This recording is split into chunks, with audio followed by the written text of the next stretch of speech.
ইফালে কলগাছিয়াৰ বৰপেটা অসামৰিক চিকিৎসালয়ত চাঞ্চল্যকৰ ঘটনা সংঘটিত হৈছে। চিকিৎসালয় কৰ্তৃপক্ষৰ ভুলৰ বাবে মৃত্যু নৱজাতকৰ।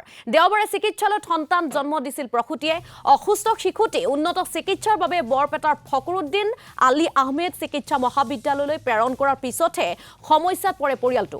চিকিৎসাৰ বাবে নিয়া কন্যা সন্তানটি পুত্ৰ বুলি নথি পত্ৰ প্ৰস্তুত কৰি দিছিল অসামৰিক চিকিৎসালয়ত দায়িত্বৰত কৰ্মচাৰীয়ে। নথি পত্ৰৰ বিসংগতিৰ বাবে চিকিৎসা মহাবিদ্যালয়ত শিশুটিৰ চিকিৎসা প্ৰদান কৰিবলৈ অস্বীকাৰ কৰে মহাবিদ্যালয় কৰ্তৃপক্ষই। ফলত কিছু সময়ৰ পিছতেই শিশুটিৰ মৃত্যু হয়। চিকিৎসালয় কৰ্তৃপক্ষৰ এনে দায়িত্ব জ্ঞানহীন কাণ্ডক লৈ এতিয়া সৰ্বত্ৰে প্ৰতিক্ৰিয়াৰ সৃষ্টি হৈছে। ডেলিভাৰী হৈছে, ডেলিভাৰীৰ পিছতে কৈছে যে ল'ৰা হৈছে। ল'ৰা হোৱাৰ পিছতে মোৰ ঘৰতে কল গৈছে যে ইয়াতে ল'ৰা হৈছে।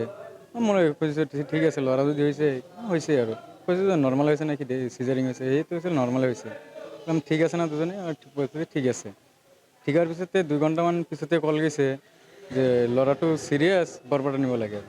সেইটো হৈছে ঠিক আছে, তোমালোকে বৰপেটা লৈ যোৱা, মই যাই আছোঁ আৰু। ইয়াতে বৰপেটা লৈ গৈছে, ইয়াতে কাগজখন দি দিছে।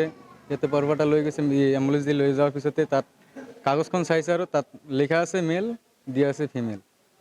তাৰপিছত তাত আৰু এডমিট কৰা নাই। ইয়াৰ পৰা এইটো চাৰ্টিফিকেটটো দিছে, ইয়াতে বাচ্চা সলনি কৰি দিছে, বাচ্চাটো বদলাই দিছে। ইয়াতে বাচ্চাখন লাগে মোৰ, ডাক্তৰে দিছে আৰু ডক্তৰ নাৰ্ছে এইবিলাকে দিছে।